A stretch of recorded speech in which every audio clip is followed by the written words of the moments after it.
Okay, next we are going to talk about calculating the work done by the spring force. So in this case, we have an object.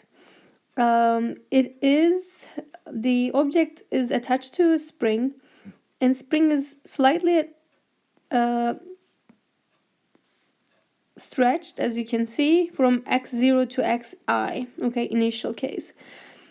And we are looking for another arbitrary case, kind of, and which is like kind of further stretched to x final position. Okay, so we don't want to take one of the relaxed positions to be initial or final, because then you don't, that term will go away and you don't see the general equation. So we are making it two arbitrary points. And what happens is this object goes from initial to final. Okay, and again, it doesn't matter if the surface is frictionless, because we are only calculating the work done by the spring force. All we care is really the spring force, okay? But we're going to draw a free body diagram, and let's just assume there's no friction, but it doesn't change the work done by spring force if we have friction or not. And maybe initially we also need like a external force, as it says here. The motion could be caused by an external force or by first pushing the block to the left, compressing the spring, and then releasing it, right? It would also push the mass back and forth, and that's kind of how you could create this motion.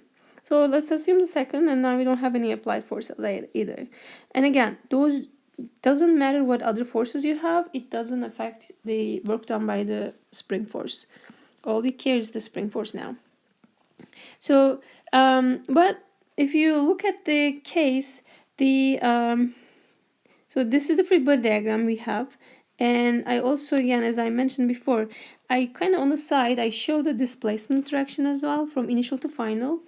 And then think about, if I'm finding the total work, not just the spring force work, then I think about if there are any other work done are zero, and how many of them do I have. So there are three forces, there are three terms in the work, total work term, but weight force and the normal force, they do not do work, right?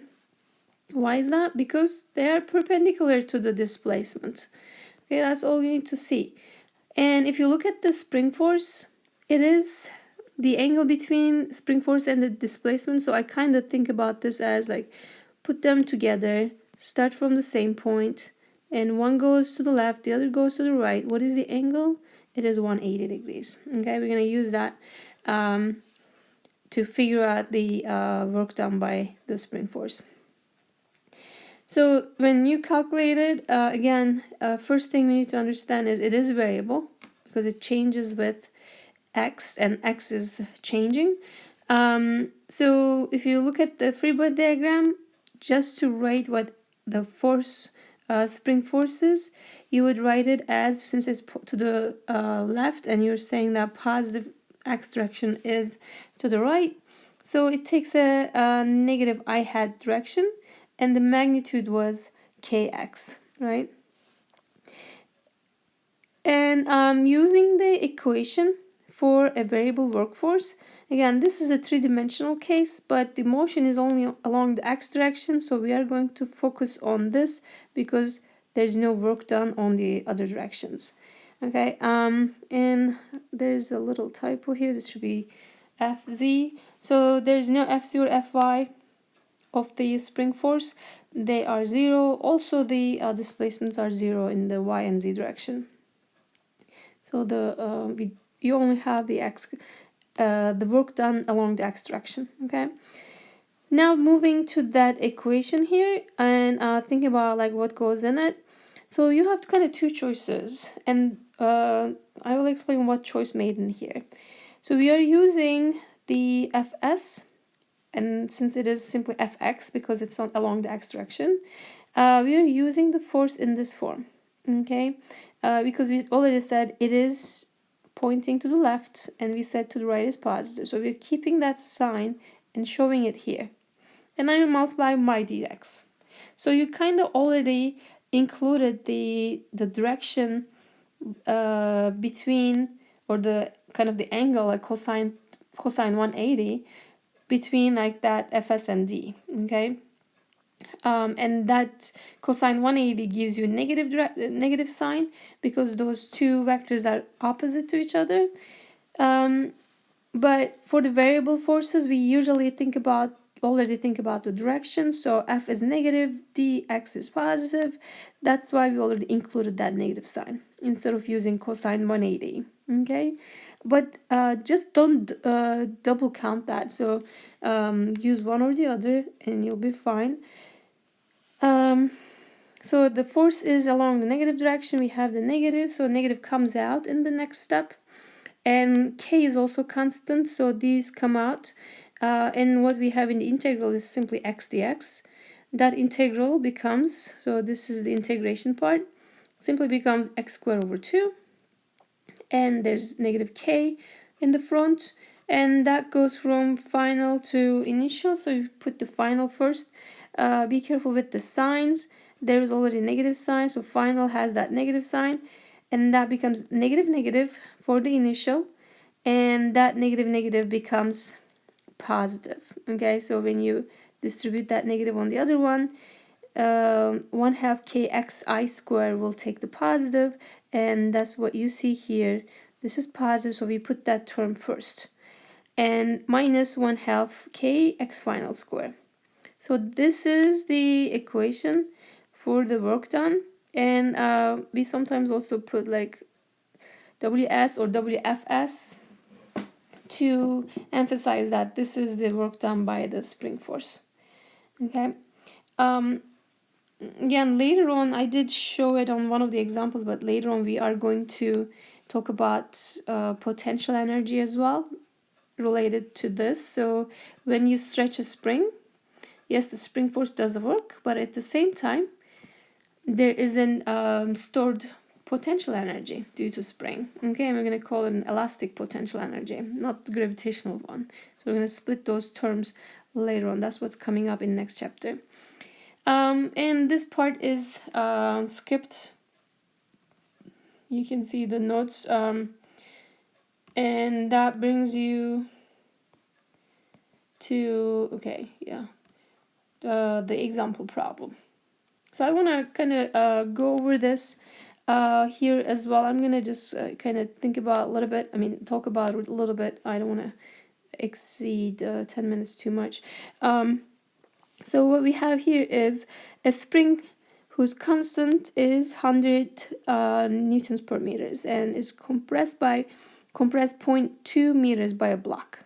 Okay, so you can see that here is our relaxed position, and it is going to be compressed by 0.2. Since it's compressed, it's kind of to the left in this case. And the block has a mass of 1 kilogram and rests on a slippery surface, so there's no friction, and will determine the work done by the spring force as the block returns to x equal to 0. So when you push that object to that 0.2 meters, so you're compressing the spring that much, then when you release it, again, there is some energy stored, okay, because the spring force will do work, or you can think about the energy stored, and the system will release that energy by moving, right? So it's gonna transform the stored energy maybe into kinetic energy or so forth. So depending on the problem, it could be other things as well, and we will again look into those in more details in the next chapter. So again, one of the things that we are working on now is to find the work done by the spring force, and also we want to find out the velocity of the mass when the spring reaches its relaxed length. So the assumptions are frictionless surface, and you can put these in here or you can put these later. I usually do these later in the energy conservation, but again, you're welcome to do it somewhere. And the other thing again, as usual, it's a 1D motion. It's only along the x direction. To figure things out, we are going to use conservation of energy and also the spring relation. So this is the K is given, right? 100 newtons per meters, and the block is moved by kind of 0.1. To figure out the spring force, if you do a rough calculation and it is not correct, but order of magnitude, it's fine. So it's like kind of think about the displacement, order of magnitude is 0.1. Okay, and then kx is F, right? So when you multiply them, you get about 10 newtons or so, and that will be the kind of the average spring force. And when you find the work done by that, you multiply by the displacement, right? Again, this is very rough because we need to integrate it. So you multiply by another 0.1 kind of, or 0.2, that's the displacement. So you are getting kind of 2 joules as the estimate for the work for part A. So a couple joules should be a good estimation. And then we are going to find the velocity of it. Again, it should be not fast at all. It's a very stiff spring, 100 newtons per meters is the K, and for about 20 centimeters, it should be probably an order of magnitude about 1 meters per second. And next we're going to talk about the solution, but I want to stop it here and I'm going to continue the next video.